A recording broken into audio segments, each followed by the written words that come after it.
तो what is the basic in biology? Basics है क्या? यू टोल्ड बेसिक, इसलिए मैं लिखा बेसिक। तो जितने ऑल द लाइफ, जो अल्टीमेटली लाइफ है वो क्या है? सेल है। Still cell is not basic. सारे रिएक्शन हमारे सेल्स में हो रहे हैं, और सेल्स जो है, सेल्स आर अल्टीमेटली किस चीज की बनी है ये बताएं। आपने जेनेटिक्स पढ़ा, डीएनए के बारे में पढ़ा, या फिर आपने बायोटेक्नोलॉजी पढ़ा जो एक डीएनए को दूसरे डीएनए से जोड़ रहे हैं। बट क्या वो बच्चे डीएनए की पूरी केमिस्ट्री जान रहे हैं, बात बायोमोलिक्यूल जान रहे हैं? ये बात भी आती है। तो अब आप सोच के देखो, तो what you have studied about the DNA. तो डीएनए के बारे में आपने 12th क्लास में पढ़ी है 96 पेज पर। तो क्या डीएनए की पूरी जो मैटर है वो क्लियर है आपको? नहीं। नहीं। ये बात आपने बहुत सही बात बोला, जो बेसिक। बहुत बच्चे बोलते ही नहीं बेसिक, वो क्या बोलते हैं? एक मिनट। तो स्टार्ट्स फिजियोलॉजी, कोई कहेगा स्टार्ट्स प्लांट। तो बच्चे चाहे whether you are going in the plant physiology, photosynthesis और डाइजेशन या genetics, ultimately all things depends whether you know that chemicals or not. तो दैट इज द मोस्ट, सबसे इंपॉर्टेंट चीज होती है बायोमोलिक्यूल्स। अब आप देखो, डीएनए आपने पढ़ा, डीएनए का कट पेस्ट किया, और बच्चे वहां बाउंड के बारे में नहीं जान रहे, तो कैसे ब्रेक करेंगे उसको, कैसे ज्वाइन करेंगे दूसरे से? तुम let us come on this part. अब आप चेक करो जो 11th में क्या बायोमोलिक्यूल्स आपने आपको ठीक से पढ़ाया गया था?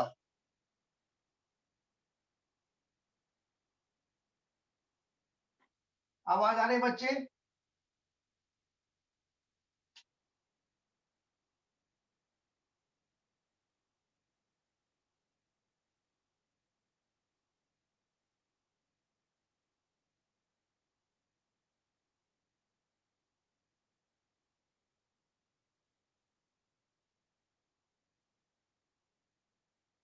फर्स्ट एंड फॉरमोस्ट जो आपने कहा basics,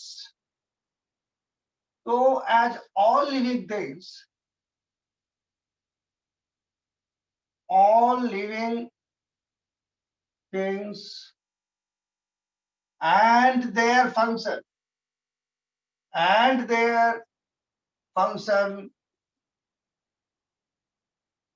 are controlled by chemicals. अब ये केमिकल्स जो है वही chemicals they are called as biomolecules. अब देखो, ये बायोमोलिक्यूल्स जो 11th क्लास में मैटर है, चैप्टर 9 में। तो जब तक ये बच्चे सारे बायोमोलिक्यूल्स को ना जान ले, कोई भी फंक्शंस, चाहे वो जेनेटिक्स हो, डाइजेशन हो, फिजियोलॉजी हो, बायोटेक्नोलॉजी हो, उनकी समझ में नहीं आए।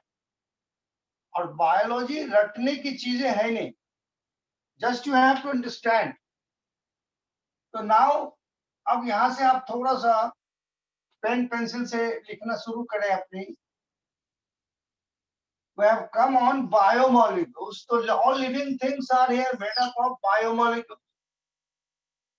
तो बायोमोलिक्यूल्स में कौन कौन सी चीज से आप बने हैं? जब देखो, you might have heard the name of protein. सारे बच्चे नाम सुनते हैं protein. Proteins are made up of amino acid. पहले लिस्टिंग करें, फिर हम इस पर आपको बहस शुरू करते हैं। दूसरी मैटर्स आती है कार्बोहाइड्रेट। हो गए सर, ये आपने कहां से उठाया है? तो that I am telling you, this is the 11th class, chapter 9, और इसी में आपकी जेनेटिक्स की matter I, carbohydrates. Number 3, fat oblique lipid. Fourth, nucleic acids. तो न्यूक्लिक एसिड्स पर यू हैव स्टडीड जेनेटिक्स, और उस जेनेटिक्स के बेस्ड पर है बायोटेक्नोलॉजी। लेकिन जब तक बच्चों को इनके बारे में पूरी जानकारी ना दें तब तक कैसे होगा। फिफ्थ, vitamins,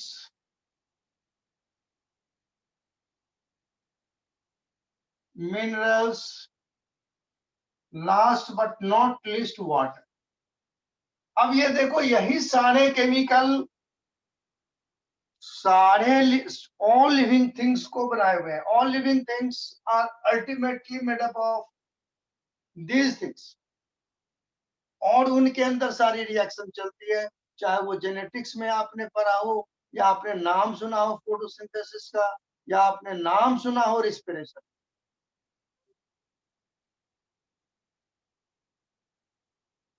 तो एवरीथिंग अल्टीमेटली यहाँ डिपेंड कर रहा है। तो जब हम नीट की तैयारी करते हैं तो जनरली बच्चे क्या होते हैं, रट्टा नहीं लगाना है। मैं आपको बता रहा हूँ, यू हैव टू अंडरस्टैंड। विदा इसको क्लियर किए, अब आप लोग 12th के, तो फिर जेनेटिक्स में परेशानी आती है, रटना पड़ता है। रटने की कोई चीज नहीं।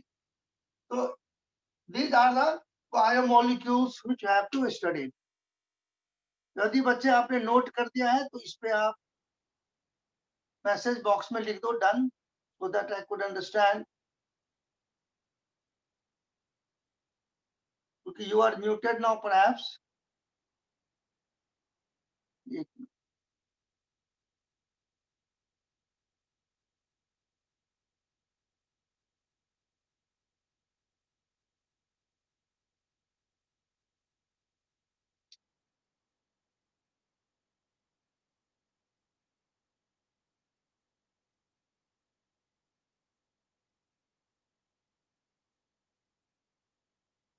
If you have done, okay, very good. तो अब यहाँ बच्चे नोट कर लिया। अब मैंने आप यू टोल्ड बेसिक्स, तो I have started from the basics, और ग्रेजुअली मैं आपको बताऊंगा ये कहाँ कहाँ चले। तो अब मैं इसको बिठा दूं, अब इस पर आ गए। फिर मैं आपको ये बताऊंगा कि मैं कहाँ, अभी तो चैप्टर का नाम लिखा, फिर बताऊंगा ये कहाँ से। तो you all have heard about this. Protein जो है ये बने होते हैं एमिनो एसिड्स के, बहुत सारे एमिनो एसिड ऑफ 20 टाइप्स।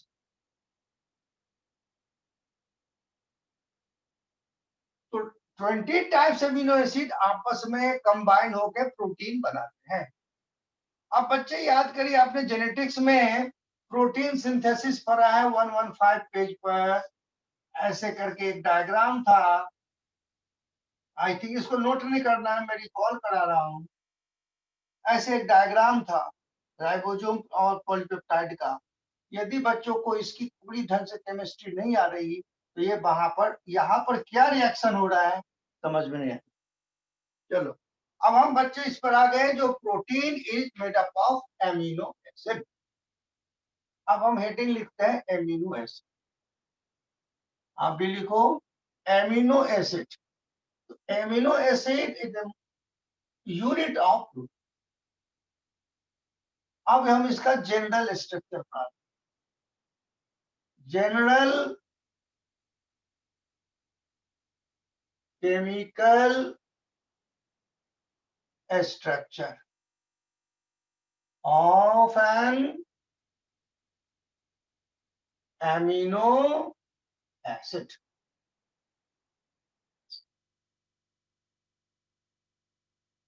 तो अब यहां से देखो ये कैसे है। अब आपको मैं पहले बता दूं, जो हम अब बात जो स्टार्ट कर रहे हैं 11th क्लास का चैप्टर 9 तो था ही, 143 पेज, लास्ट पैराग्राफ।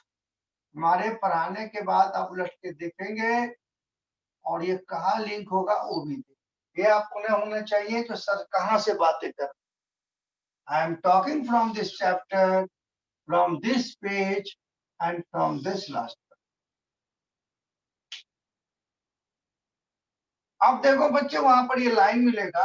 अब ये देखो, all of you know about, 12th कर दिया तो आपने मीथेन के बारे में आप जान, ठीक है। अब मीथेन का जो ये कार्बन है, इस कार्बन को यहां रखा, इस H को हटा दिया, इसके बदले लगा दिया कार्बोक्सिल, इस H को हटा दिया, इसके बदले लगा दिया एमिनो NH2, ये H को एज इट इज रहने दिया और इस H के बदले में लिख दिया R which is वेरिएबल।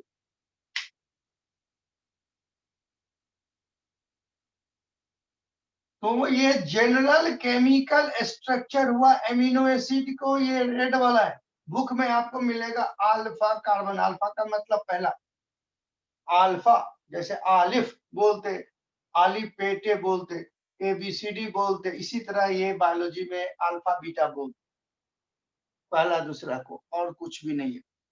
अब देखो बच्चे इसको कैसे याद करें, तो नाउ ये alpha carbon, one hand there is an amino group, one hand there is amino group, another hand there is a carboxyl group। तो कार्बोक्सिल के कारण एसिडिक है और इधर एमिनो है, one hand amino, one hand carboxyl acid, तो क्या नाम रखोगे, एमिनो एसिड। तो बीच में एक carbon, one side amino, one side carboxyl, नीचे H, R इज वेरिएबल, ये जनरल स्ट्रक्चर हो गया, ये नोट कर ले। तो फिर आप बताएं, अब आपको देखो ट्रिक से कैसे स्ट्रक्चर आपको खुद बनता है।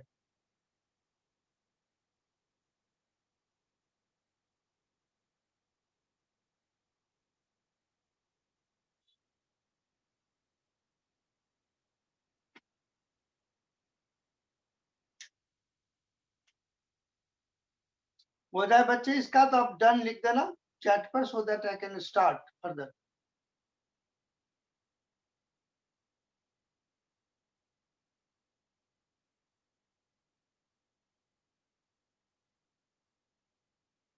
यहां से यहां तक है general structure of amino acid, ये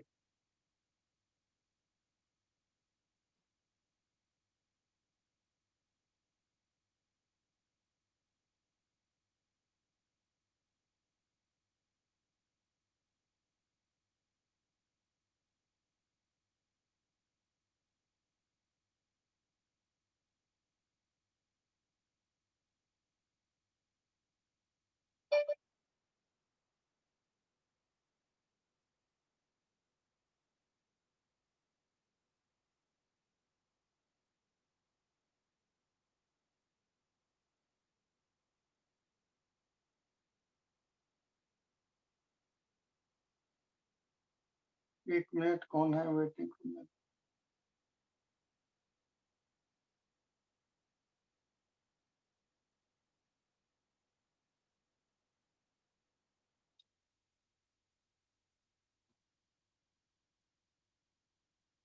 know someone is in the waiting room. अब किसी को अलाउ नहीं करेंगे, फिर अब समझ में नहीं आएगी।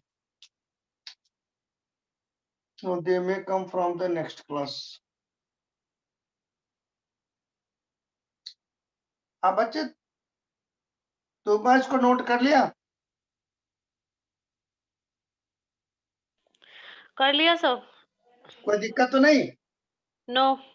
अच्छा अब देखो ये बच्चे, इसको मैं मिटा दूं, आपको एमिनो एसिड के स्ट्रक्चर आपके दिमाग में आ गए।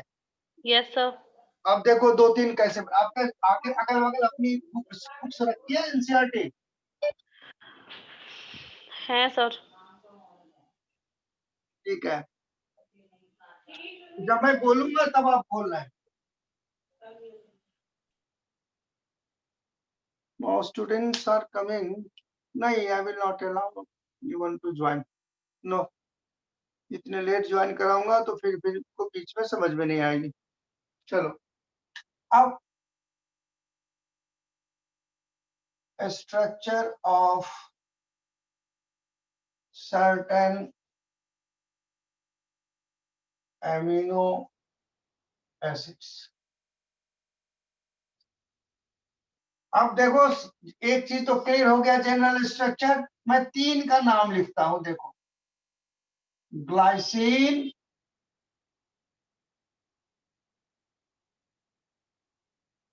Alanine and serine. अब देखो बुक में बाद में खुलवाऊंगा आपको। हम इधर वैल्यू ऑफ एच लिखेंगे, स्ट्रक्चर आप बनाएंगे value of H, value of R. यहाँ पर एच है, इनका CH3 है और इनका CH2OH। मेरा मकसद कहने का ये है, तो now you are able to know the general structure. आपको ये पता है जो किसी भी अमीनो एसिड में एक कार्बोक्सिल होगा, एक एमिनो होगा और ये फिक्स्ड होगा।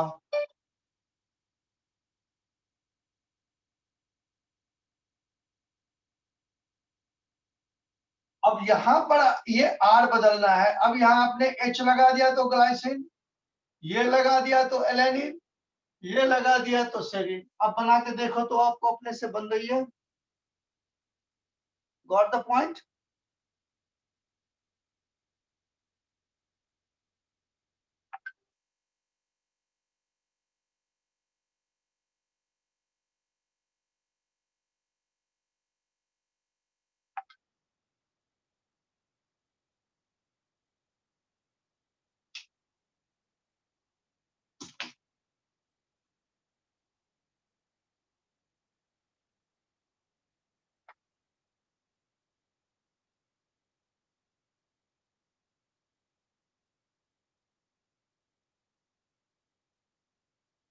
ये बना लो बच्चे, तो मुझे बता देना, फिर मैं आपको कहूंगा you open the book and see that you have done और नॉट। बना लिया सर। बना लिया बच्चे। अब आपके पास 11th क्लास का बुक खोलिए, 145 पेज। सब बुक नहीं है मेरे पास 11th क्लास का। अरे बच्ची, तो ऐसा करना, तुम ले लेना। देखो इस बार जो मैं आपको बताऊं, अभी तो मैं मैं आपको बना देता हूं, मिल जाएगा, पर आपको बताऊं तैयारी कैसे होगी।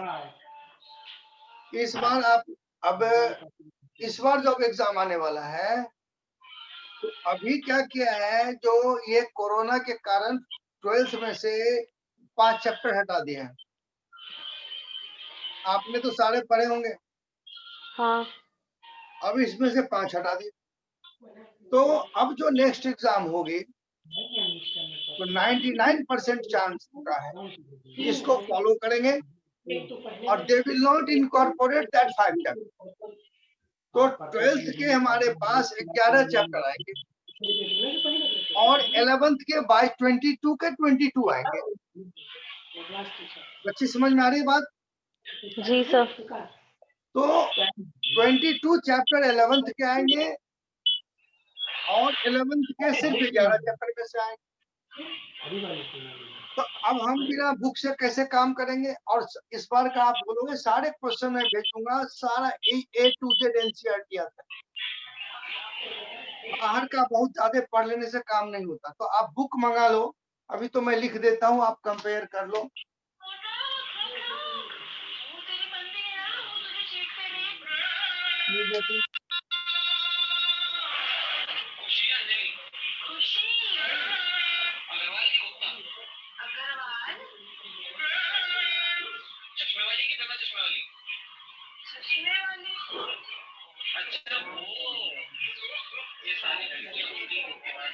यहाँ ये CH3 जोड़ देना है, यहाँ पर कार्बोक्सिल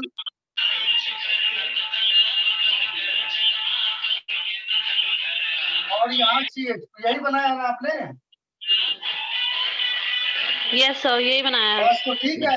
और ये सारे स्ट्रक्चर बेटा आपको 145 पेज पर नोट कर लो, जब बुक आएगी तब आपको मिलाना है। जो आपने ये काम कर लिया, पेज नंबर 145, ऐसे मैं पेज का स्ट्रक्चर बना देता हूँ।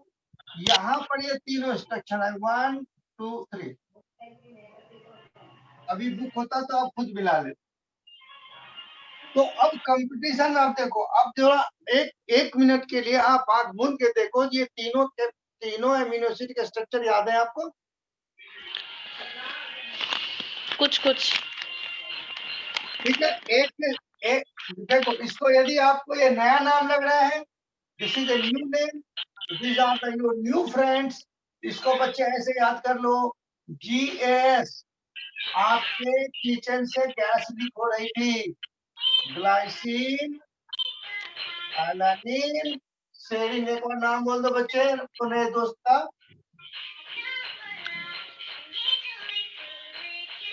इधर ग्लिसरीन। आवाज आ रही बच्ची, थोड़ा सा उसको चेक करो। यस सर, आ रही है आपकी आवाज। नहीं हमारी तो आ रही है, आपके अगल बगल से साउंड आवाज आ रही है, कोई भाई बहन चलाए हुए हैं कोई म्यूजिक सिस्टम।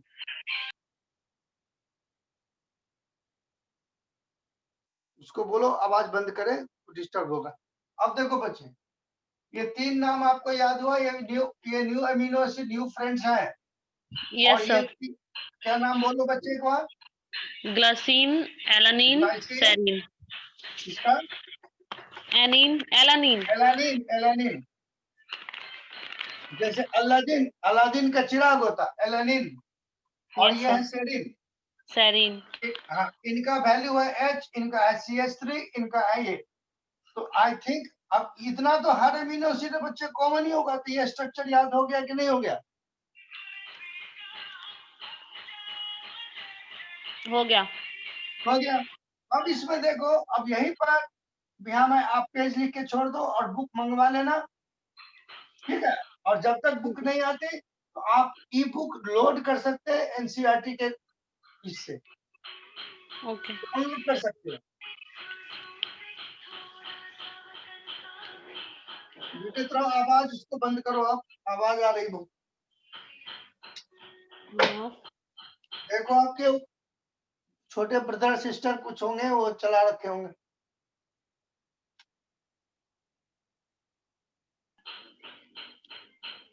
अब यहाँ देखो, अब यहाँ से क्वेश्चन क्या आएगा, आ सकता है एक और, आर की जो वैल्यू है ये एच से कम तो हो नहीं सकती, ये सिंपलेस्ट एमिनो एसिड है। यहाँ लिख दो सिंपलेस्ट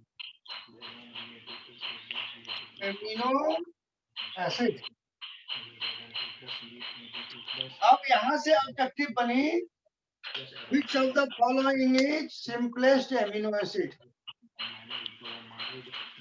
तो नाम होगा ग्लाइसिन।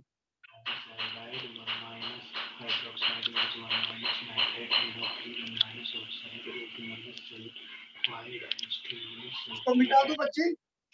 हाँ सर, ऑफ कर दीजिए। चलो अब देखो, अब हम दूसरी बात कर रहे हैं बेसिक्स में। अब देखो ये बायोमोलिक्यूल्स या बेसिक्स जो आपने कहा वो मैं स्टार्ट किया। अब देखो कुछ बच्चे अब ज्वाइन करना चाहते थे, तो अब क्या होगा, अब उनको जब बेसिक्स के शुरू, आज जैसे आप लोग पढ़ना शुरू किए होंगे तो पहले आलिफ बे टे जिम जान ऐसे पढ़े होंगे। अब आप आगे आगे, अब वो बच्चे यदि बीच में अभी आ जाएंगे तो उन्हें तो आपकी ये बातें समझ में नहीं आए, इसलिए आज किसी को फिर मैं परमिट ही नहीं किया। फिर अगली क्लास में अगले तरीके से। अब देखो हेडिंग लिखो बच्चे, माइनिंग ऑफ एमिनो एसिड। अब दो एमिनो एसिड आपस में कैसे जुड़ते हैं इस पर बात करें, और आपने कहाँ पढ़ा है उस पर बात करें।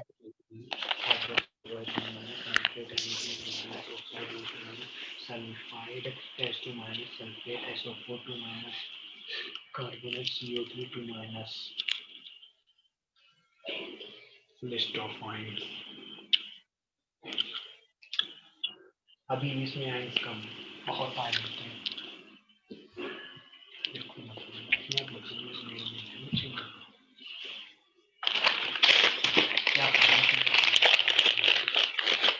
तुमने दो कलर से इसलिए लिया जो आपको ये विजिबल होगा, जो ये एक एमिनो एसिड है, ये दूसरे एमिनो एसिड। अब जब दो एमिनो एसिड को जोड़ना है, जैसे दो ब्रिक्स को आपस में जोड़ना है, तो सैंड सीमेंट लगा के जोड़ दिया, नट बोल्ट लेके आपने लोहे को जोड़ दिया। ये दो एमिनो एसिड कैसे जुड़ते हैं, पहले बच्ची समझ लो फिर नोट करना। तो अब इस कार्बोक्सिल का OH और इनके H, ये दोनों मिलकर एक मॉलिक्यूल वाटर निकाल देता है। तो यहाँ क्या बच गया, C और O। इस ऑक्सीजन को बच्चे मैं यहाँ रख देता हूँ नीचे, इन नाइट्रोजन को यहाँ रख देता हूँ, इनका H। ये रेड से पता चल रहा है ये इनका है।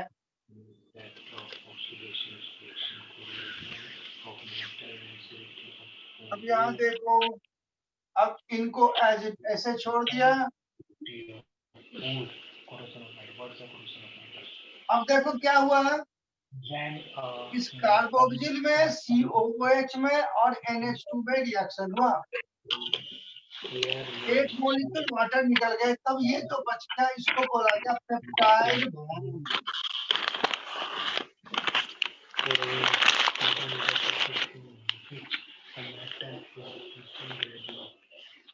और linkage by the action of air, moisture or chemical on its surface. Corrosion is mainly caused अब इसको नोट कर लो, फिर बात करते हैं। पहले नोट हो जाए फिर बात। most common form of corrosion is rusting of iron metal.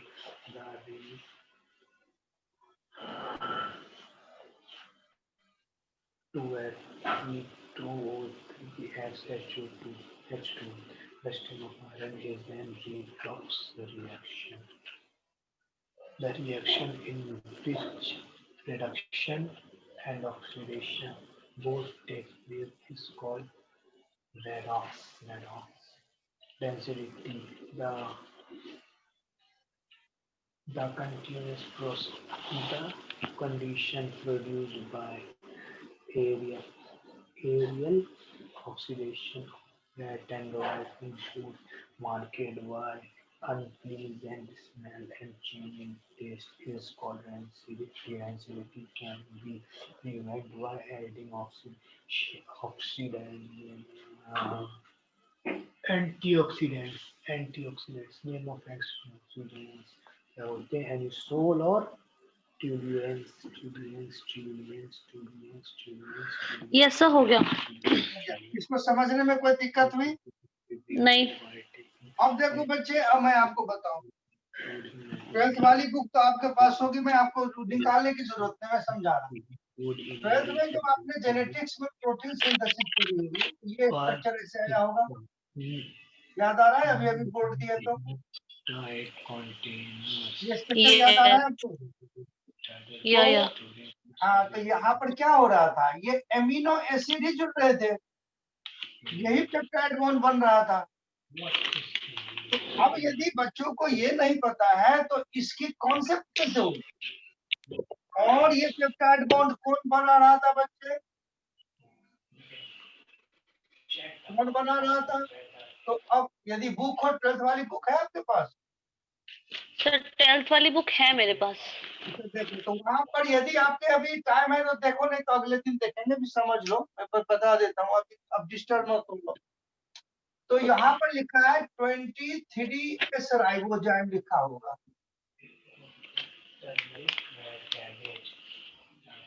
Ribosome का फंक्शन बच्चे पढ़ते रहते हैं, इस राइबोसोम का बच्चे से प्रोटीन सिंथेसिस पढ़ते हैं या नहीं पढ़ते? ये सब पढ़ते हैं, पढ़ा भी है। पढ़ते हैं, तो ये राइबोसोम यही काम तो कर रहा है बच्चा। राइबोसोम यही पेप्टाइड बॉन्ड बनाता है। अब छोटे क्लास में 9-10 क्लास में राइबोसोम का नाम पूछा, प्रोटीन सिंथेसिस, तो उनको नंबर मिल गया।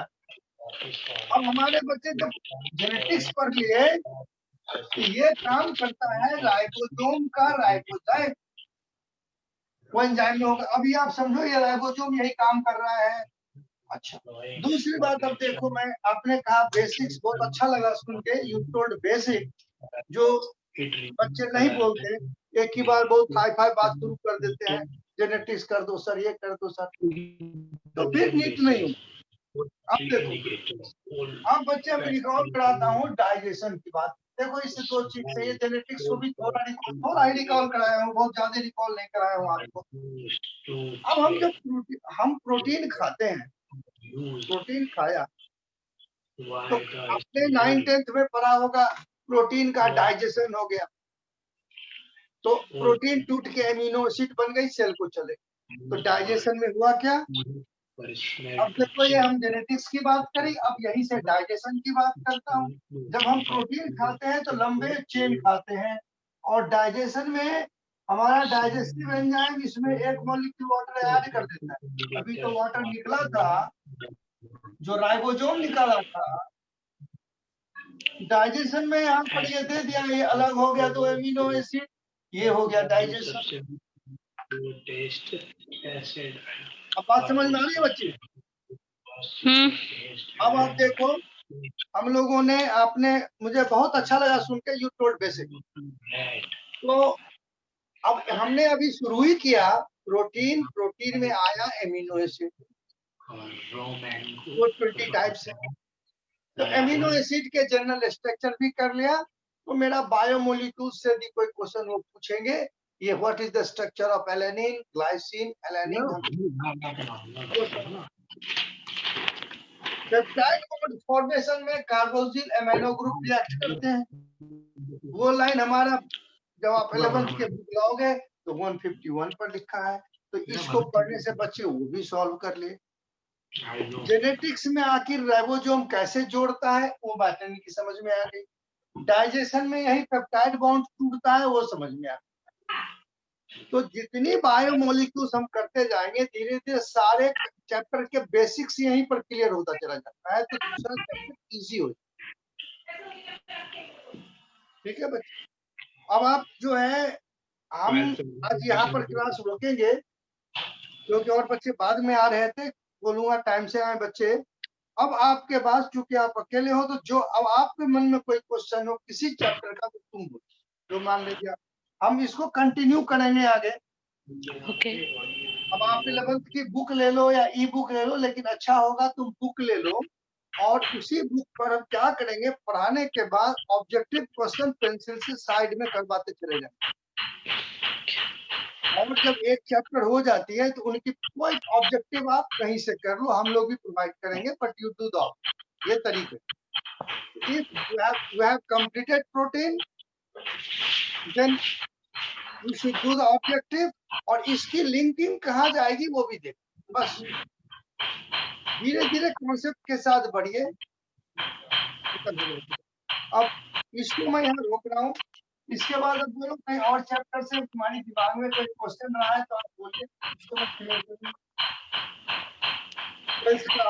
कहीं से आपने पढ़ा, आपको दिमाग में हॉन्ट कर रहा हो, ये समझ में नहीं आई तो?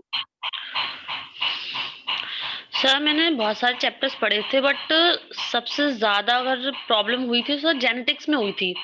हाँ सर अब सुनो, जेनेटिक्स में जब हुई थी, तो जब हम डीएनए के स्ट्रक्चर पढ़ लेंगे तो आपको सबसे इजी लगेगा, दैट इज माय गारंटी। जब बायोमोलिक्यूल्स हो जाएगा, कार्बोहाइड्रेट आएंगे तो डीएनए का काम होगा, डीएनए की केमिस्ट्री हो जाएगी, तो आपको सबसे इजी लगेगा जेनेटिक्स, और इंटरेस्टिंग भी लगेगा। तो 11th क्लास में बच्चों को कॉन्सेप्ट जो नहीं आ पाती है, इसीलिए वो दिक्कत आती है। और मैं बार बार कहता हूँ, रट्टे बेटे नहीं लगाना है, दिमाग पर बहुत बोझ नहीं डालना है, पढ़ाई से मजे लेके पढ़ना है, तो मैटर हमारी समझ में आएगी। अच्छा, स्कूलिंग कहाँ से हुई बच्ची आपकी? जी सर। स्कूल कहाँ से किया था, स्कूलिंग? सर जहाँ मैं रहती हूँ यहीं से ही किया था। अच्छा ठीक है। हाँ सर, एक्चुअली मैं दिल्ली नहीं रहती हूँ। अच्छा अच्छा, तो अभी बोर्ड में कितने बायो में मार्क्स आ गए थे? सर बोर्ड में बायो में सर सर रिटन में तो 45 थे, अच्छा और सब जी सर प्रैक्टिकल में सर पूरे थे। अच्छा, तो वो 45 तो 70 या 45 तो सही, ठीक है, कोई हाँ बात बस इतना ही एवब रहा था। नहीं, 75 से है तो ठीक है। तो अब आप एक काम करना, पहले आप बुक्स ले लोगे, पेंसिल रखोगे, इरेजर रखोगे। अब मैं पढ़ाता जैसे चैप्टर या पेज बोलूंगा, वहीं पर ऑब्जेक्टिव लिखाता चला जाऊंगा। Let the other students also come, क्योंकि अब 2-3 अभी आए थे, उनको ज्वाइन करा के हमको बेकार हो जाता, उनके समझ में नहीं आती। अच्छा, आप वो तो आप ऑनेस्टली, बड़ी ऑनेस्टली बोलो, जो जितना मैं आपको पढ़ा दिया अभी, आप किसी दोस्त को पढ़ा पाएंगे ना उतना? सर मैं पढ़ा तो सकती हूँ, हाँ, बट मतलब बस नहीं बहुत नहीं, जितना अच्छे बात से नहीं हमने समझा कर लिया, पाऊंगी। अब आप आंख मूंद के देखो, जो हमको जितना हमने अभी देखा है उतने इम्यूनो स्ट्रक्चर हमको क्लियर है कि नहीं है। तो पढ़ने का मतलब है क्लास के अंदर अंदर हमारे दिमाग में मैटर बैठ, तो प्रेशर नहीं आए। सर लगभग क्लियर है, मतलब एक हाँ, बार और एक रिपीट बार करूंगी देखोगे मैं। क्लियर, हाँ, क्लियर पक्का हो जाएगा। पक्का क्लियर। ठीक है यस बच्चे, तो आज के लिए सबक है। जी। खुदा हाफिज। खुदा हाफिज।